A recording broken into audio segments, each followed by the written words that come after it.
All right, so now we're moving on to external and internal ranges. You're thinking, what do you mean by that? What we mean by external and internal ranges, we mean the drop down analysis. So what you're going to see is the weekly is the external, and then we got the 4 hour is the internal for the weekly, and then the internal of the 4 hour is the 15 minute. That is what external and internal is. So I'm gonna show you the drop down from earlier, and yeah, so let's get to it. So this is the weekly. As you can see, it's self-explanatory. Weekly, top, bottom, support, resistance. Beautiful, simple. Then as we get lower into the time frames, as you can see, we got the 4 hour, we got the 4 hour. Of course, that is a new 4 hour. This chart was marked out way before this happened, but technically speaking, this was still a 4 hour level. So let's just focus on that. So we got this as the 4 hour level. Let me even focus less on the current trend and more on what's going on here. So you got the 4 hour, and you got the 4 hour, and you got the 15 minute. So now what we're gonna do, we've noticed that what we're trading, the 4 hour and the 4 hour. Okay, cool. What's going on with between the 4 and the 4 hour? The 15 minute. So now we're gonna drop down to the 15 minute. And what do you have here? You have the beautiful external ranges of the internal, ranges of the 15 minute.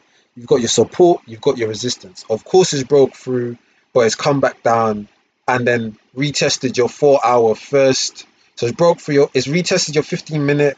Soil's kind of weak, come back down, retested your 4 hour and pushed right above it. But as you can see, as it's going upwards, what do you see? A break and a retest of your same 15-minute internal range to push up towards your 4 hour range, which is the external of the 15-minute.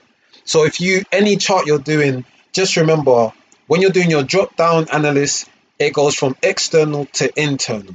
And of course, what you also need to remember is your external ranges are more powerful than your internal ranges.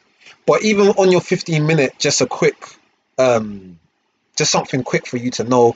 Even on your 15-minute can still have internal and external ranges. So for example, we've got this as a 15-minute range, external range. And then if you want to refine your 4 hour one, you've got this as your other 15-minute range. That's the two extra external ones. So this is a really, really tight internal.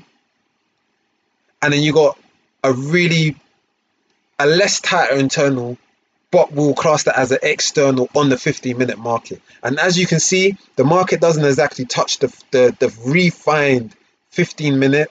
It touches the 4 hour and breaks above. And it breaks through the 15-minute, but it doesn't use that 15-minute as the break and retest, as this isn't exactly, this isn't exactly where your support and resistance should be. That's liquidity grab. That's literally why that doesn't hold. And we will talk about that further on the next video.